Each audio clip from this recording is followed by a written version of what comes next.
Keluar lebih 1 triliun pemborosan. Berarti kalau 1 tahun berapa itu? 12 triliun ya.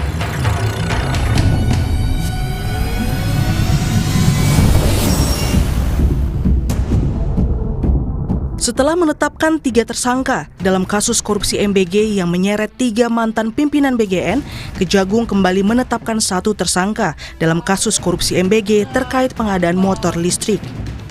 Dalam pemeriksaan, Kejagung menemukan bukti pihak vendor menggelembungkan dana untuk setiap unit sepeda listrik. Kepala Staf Kepresidenan Dudung Abdurrahman menyebut pemerintah telah membayar proyek pengadaan dengan nilai anggaran mencapai 1 triliun lebih untuk lebih dari 21.000 motor listrik. Namun motor listrik tersebut masih dalam perakitan. 3 triliun, 0,3 triliun anggarannya.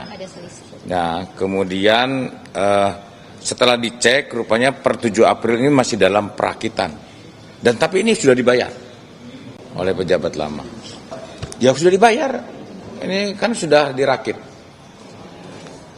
Ya nanti keputusan nanti terserah kepala BGN, kalau misalnya nanti ada keputusan dari presiden dialihkan ke mana yang bermanfaat, toh gajinya SPPG itu kan lumayan tuh 6 jutaan, kalau nyicil 1 motor kan cukup. Wakil Ketua Komisi 9 DPR RI fraksi PDI Perjuangan Charles Honoris Causa meminta pemerintah melakukan audit secara menyeluruh soal tata kelola program MBG. Charles juga meminta pemerintah mau terbuka dan transparan bagaimana proses penentuan titik SPPG atau dapur MBG. Benar, ada pembengkakan jumlah titik ya hingga tidak terkendali jumlahnya dan sampai menimbulkan potensi pemborosan anggaran dalam jumlah yang sangat besar. Maka ini menunjukkan adanya persoalan mendasar dalam perencanaan dan juga tata kelola program MBG. Dan yang harus dilakukan sekarang bukan sekedar klarifikasi, tetapi juga pemerintah harus melakukan audit secara menyeluruh. Saya juga berharap pemerintah akan membuka secara transparan bagaimana proses penentuan titik selama ini. Dalam kasus korupsi MBG, mantan Wakil Kepala BGN Sony Sonjaya mengaku akan mengungkap 26 nama tokoh besar yang diduga terseret kasus korupsi. Sementara Kepala BGN Nanik Sdeyang mengaku akan melakukan sejumlah efisiensi terhadap anggaran MBG. Tim Liputan Kompas TV. Dalam penyidikan kasus korupsi MBG, Kejaksaan Agung mengungkap temuan baru yakni dugaan penggelembungan dana motor listrik di proyek MBG. Lalu bagaimana Kejaksaan mengungkap keterlibatan tokoh-tokoh selain pihak swasta saja? Kita bahas bersama mantan Ketua KPK Abraham Samad dan politisi Partai Gerindra Kamru Samad. Bang Abraham, Bang Kamru Samad, selamat petang semua. Bang Abraham bisa mendengar suara saya, Bang?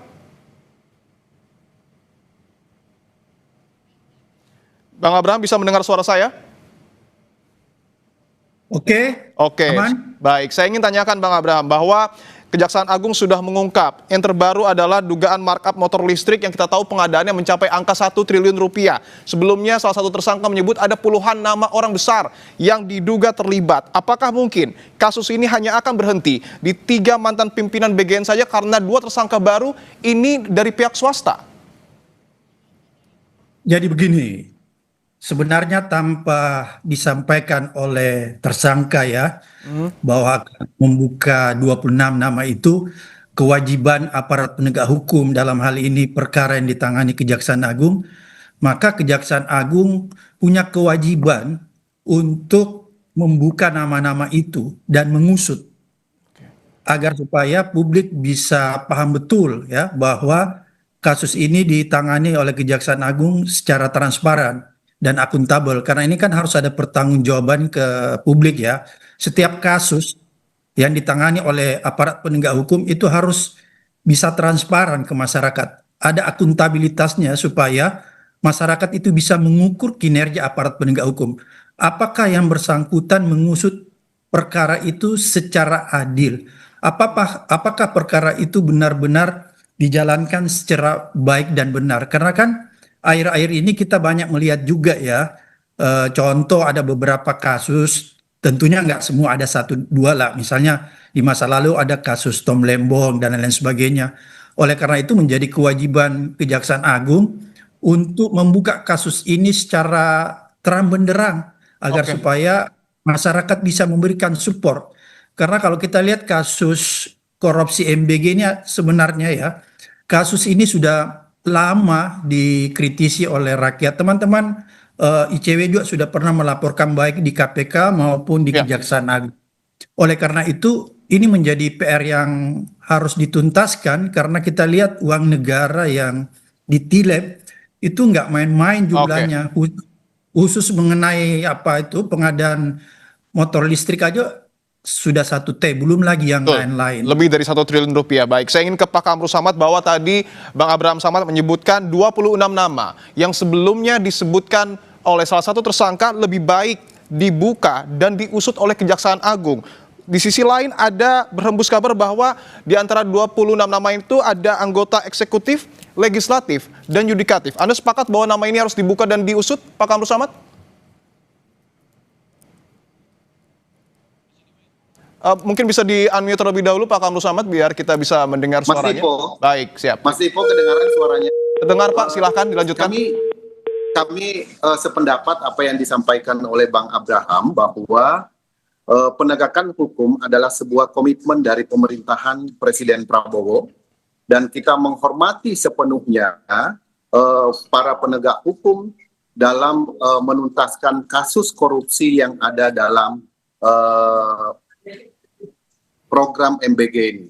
Tentu kita harus memisahkan antara institusi BGN sebagai sebuah institusi negara yang diatur di dalam peraturan Presiden yang di dalamnya ada Undang-Undang 17 tahun 2023 dengan oknum-oknum yang telah mengkhianati anggaran negara. Dan Presiden Prabowo dan juga Partai Gerindra sangat mendorong supaya pro justisia yang dilakukan oleh aparat penegak hukum untuk betul-betul independen dan menuntaskan kasus ini. Karena ini menjadi ukuran barometer publik terhadap komitmen pemerintah dalam penegakan hukum. Oke, artinya Partai Begitu, Mas Gerindra Ipo. mendukung ketika 26 nama itu dibuka ke publik dan kemudian diusut oleh Kejaksaan Agung. Bagi kami, apapun langkah yang dilakukan oleh penyidik Kejaksaan Agung, kita akan menghormati sepenuhnya.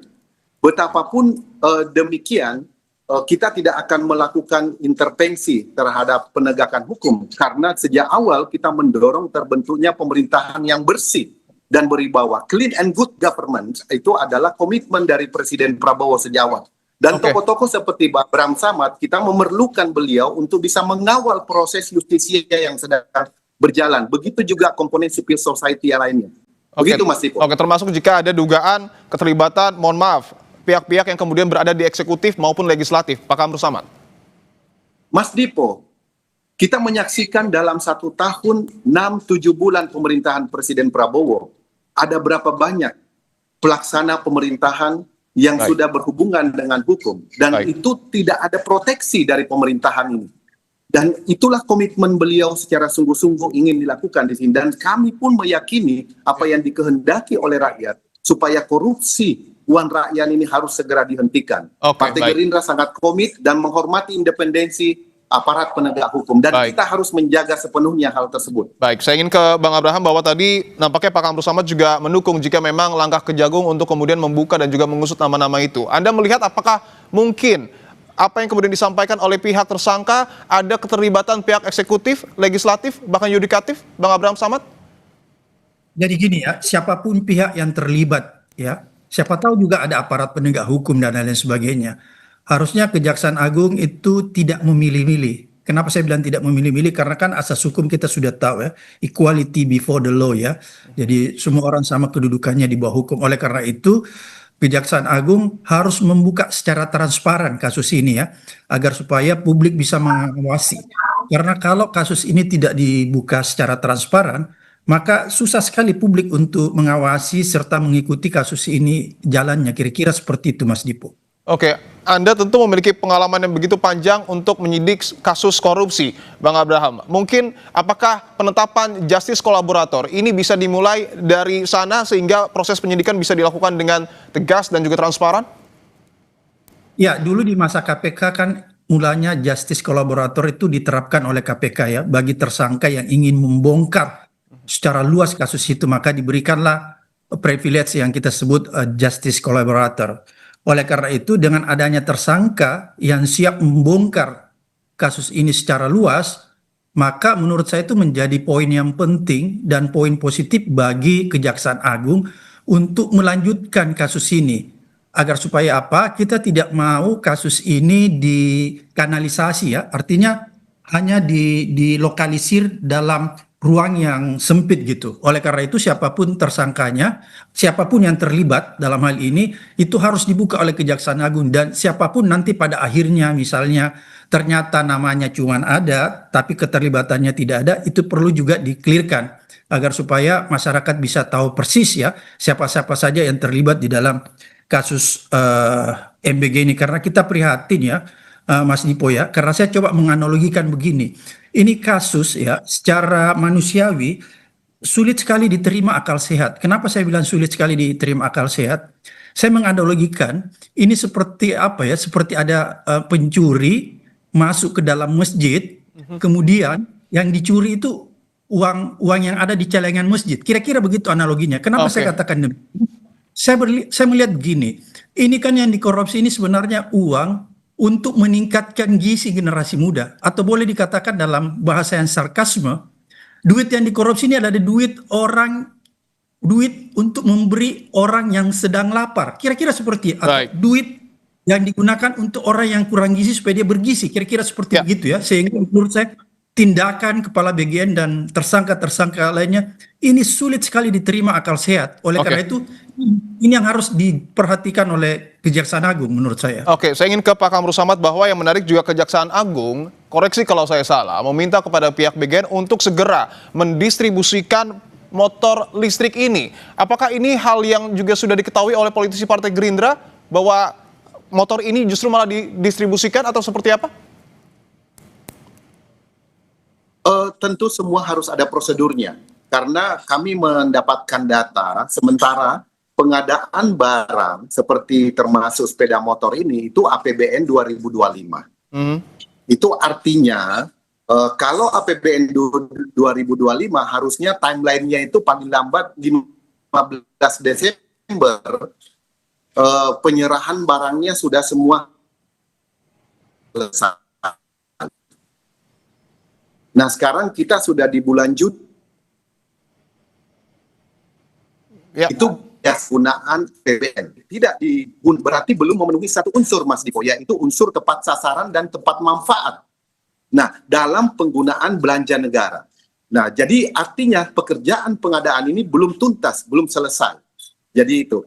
Nah ini yang mungkin bisa jadi pertimbangan itu yang harus dilakukan, karena pemeriksaan keuangan negara oleh BPK RI nantinya paling lambat di akhir kuartal pertama di tahun berjalan untuk tahun yang lewat itu sudah harus masuk, sehingga pemeriksaan keuangan negara itulah yang biasa dijadikan dasar di mana APH untuk melakukan penyidikan dari hasil kerugian negara atau temuan yang didapatkan oleh BPK RI. Begitu Mas Dipo. Oke, saya ingin ke Bang Abraham bahwa kita tahu motor listrik ini diduga menjadi medium dari tindakan korupsi melalui markup. Pertanyaannya adalah ketika motor ini didistribusikan apakah keputusan yang tepat, karena nampaknya tidak melalui penyitaan terlebih dahulu kepada ataupun yang dilakukan oleh Kejaksaan Agung.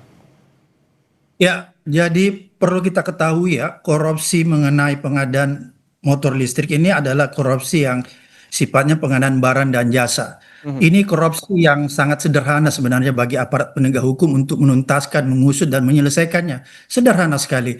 Oleh karena itu kelihatannya tidak memerlukan waktu yang terlalu lama dan tidak memerlukan sesuatu telaah yang rumit, karena ini korupsi yang paling sederhana, pengadaan barang dan jasa. Tapi terlepas daripada itu semua, bagaimana apakah bisa didistribusikan atau bagaimana kira-kira gitu pertanyaan. Kalau menurut saya, kalau memang ada sebagian yang sudah didistribusikan, itu nggak apa-apa. Tapi yang belum didistribusikan itu sebaiknya ditahan dulu, ya. Karena ini kan motor listrik ini nanti kalau kita menyusun dia punya kerangka kasus, ya, maka ini menjadi alat bukti ya nantinya yang disampaikan di dalam pengadilan ya. Ini menjadi objek korupsi, yaitu pengadaan motor listrik. Oleh karena itu menurut saya ini yang harus dipertimbangkan oleh Kejaksaan Agung, bagaimana apakah yang sudah didistribusikan itu dibiarkan saja dan kemudian yang belum didistribusikan apakah ditahan dulu? Sebaiknya menurut saya yang belum didistribusikan jangan didistribusikan lagi, jadi di stop sementara ya untuk dilakukan pengusutan lebih lanjut. Kira-kira seperti itu. Baik, kita sudah tangkap poinnya. Tentu kita akan menunggu seperti apa proses lanjutan dari penyidikan yang kemudian dilakukan terkait dugaan korupsi dalam program makan bergizi gratis. Terima kasih Bang Abraham Samad dan juga Pak Kamrul Samad telah bergabung di Kompas Petang. Saudara, Timnas Amerika Serikat menang 4-1 atas